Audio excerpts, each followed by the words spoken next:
Okay, तो last time तक हम लोगों ने जो फॉर्म बनाया था वो हमारा कुछ इस तरह से फॉर्म था, जहाँ पे हमने रेडियो बटन बना लिए थे और हम लोगों ने कुछ user name, first name, last name, surname और सेल नंबर के लिए कुछ कॉलम बना लिए थे। पर एक चीज पर अभी तक हम लोगों ने चेक बॉक्सेस यूज नहीं किए। जब हमारे पास हॉबीज का कॉन्सेप्ट आ जाता है, लेट्स सपोज इसी फॉर्म में मुझे अपनी हॉबीज का भी एंट्री लेनी है, मुझे अपने यूजर से जानना है कि उसकी क्या क्या हॉबीज है। तो मेल एंड जेंडर में तो उसके पास ऑप्शन था इन तीनों में से कोई एक सिलेक्ट करने का। जेंडर में तो ऑप्शन होता है तीनों में से एक सिलेक्ट करे, सिर्फ एक, तीनों में से कोई एक सिलेक्ट कर सकता है। पर हॉबीज में ऐसा नहीं होता। हॉबीज में अगर हमारे पास 4 हॉबीज हैं तो वो 4 में से चारों भी सिलेक्ट कर सकता है, सिर्फ एक भी सिलेक्ट कर सकता है, यानी कि मल्टीपल सिलेक्ट कर सकता है। यहां तक क्लियर है सबको?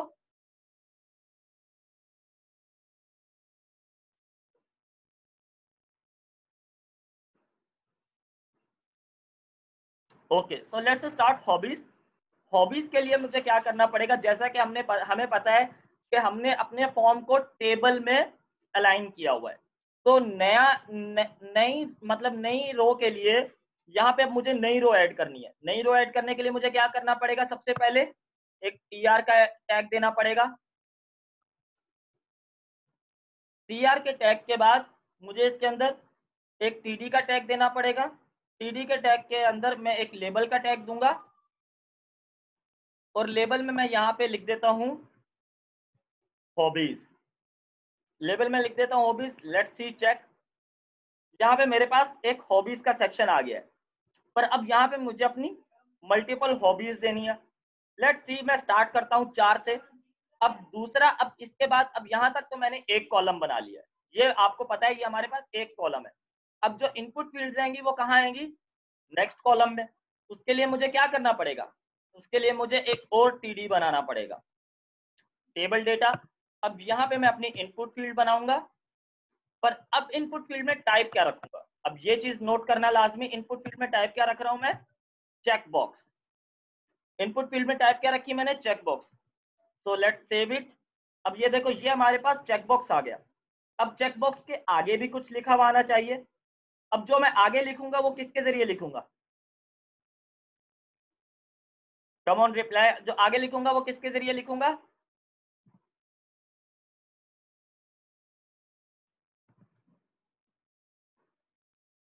लेबल के जरिए, जिस तरह से हमने रेडियो बटन में किया था।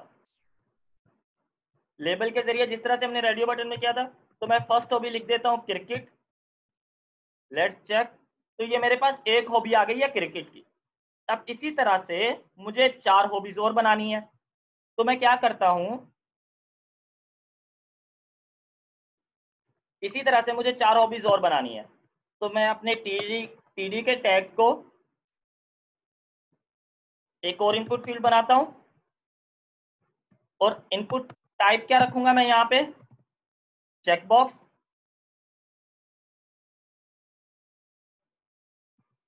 Label,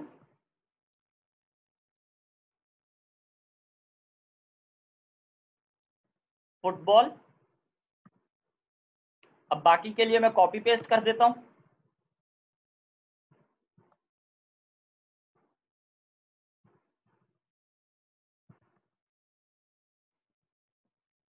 movies, music.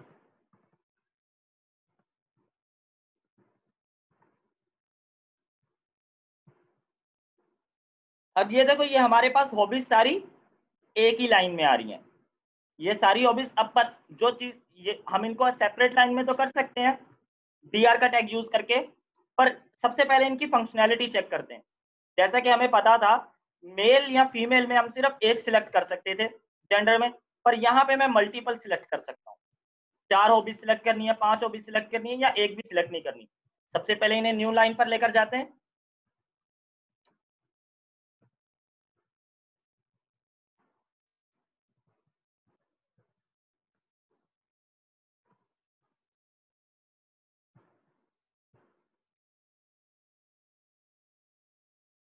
ओके,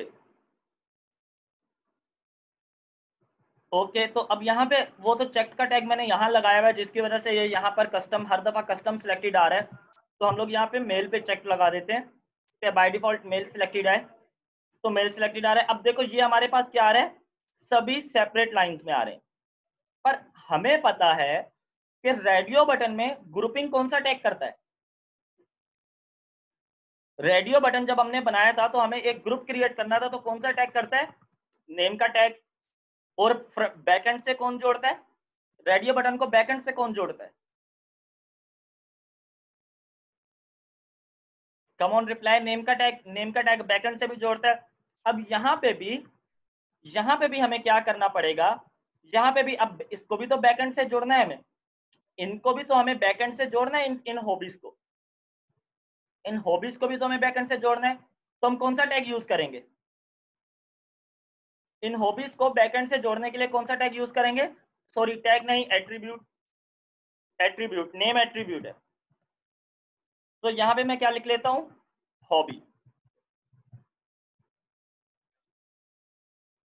इसी तरह से यहाँ पे भी, अच्छा अब यहाँ पे एक और चीज अब एक और चीज जो मुझे डिफाइन करनी है, समझानी है। अब यहाँ पे जो अब बैकएंड के पास हॉबीज एक ही है, हॉबीज टोटली एक है, हॉबीज एक है। अब एक बंदे की कितनी हॉबीज हो सकती है वो एक अलग कॉन्सेप्ट है। Let me explain it this way, एक मिनट, लेट मी एनोटेट इट।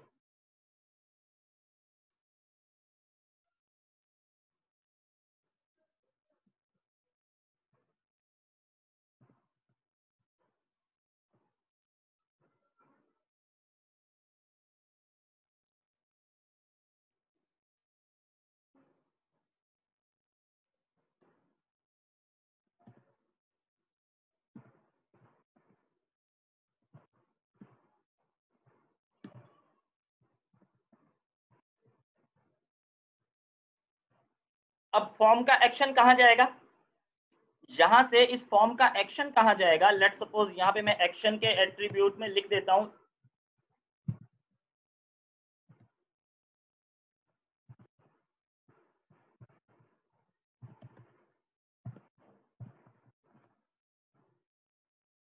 इस फॉर्म का एक्शन हमें ले जाएगा, इस फॉर्म का एक्शन हमें ले जाएगा इस फाइल पर, इस फॉर्म का एक्शन हमें ले जाएगा इस फाइल पर।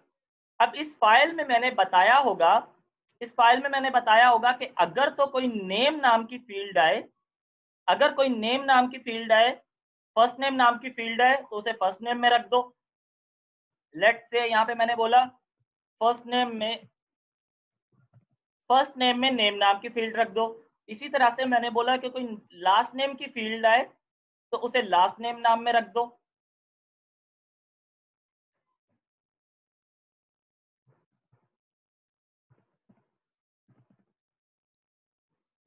इसी तरह से मैंने अपनी सारी फील्ड्स स्टोर की होंगी, इसी तरह से मैंने अपना सरनेम भी स्टोर किया होगा, सेल नंबर भी स्टोर किया होगा।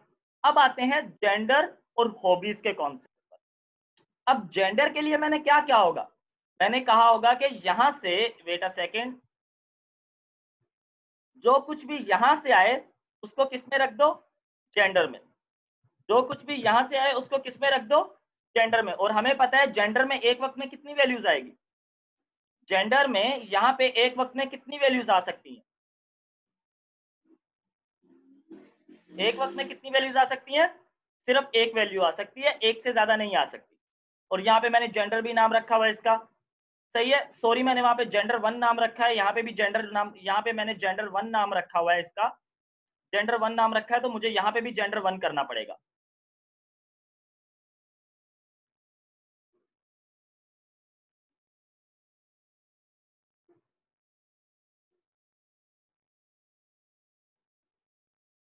ओके, तो यहां तक तो क्लियर है। अब इसी तरह से मैंने बोला होगा हॉबीज में से, हॉबीज में से जो भी वैल्यू आए वो यहां रख दो।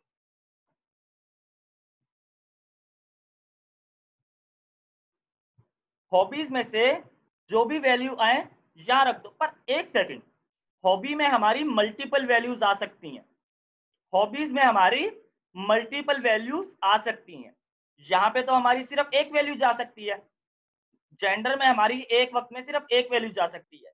पर हॉबी में हमारी मल्टीपल वैल्यूज जा सकती हैं। तो इसीलिए अब ये जो मेरे पास चारों इनपुट फील्ड्स हैं, late me annotate this one.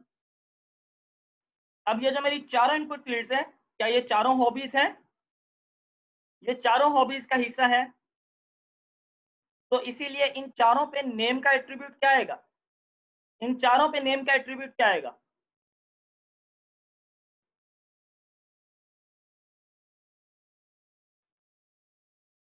जो मैंने अपने बैकएंड में लिखा है हॉबी, हॉबीज या हॉबीज, जो भी हम बैकएंड में लिखेंगे वो टोटली हम पे डिपेंड है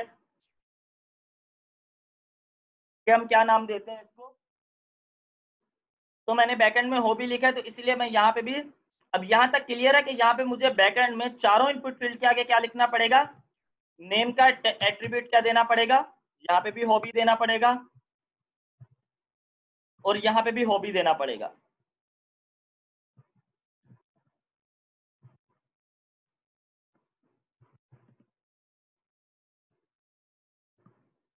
ये कॉन्सेप्ट क्लियर है सबको?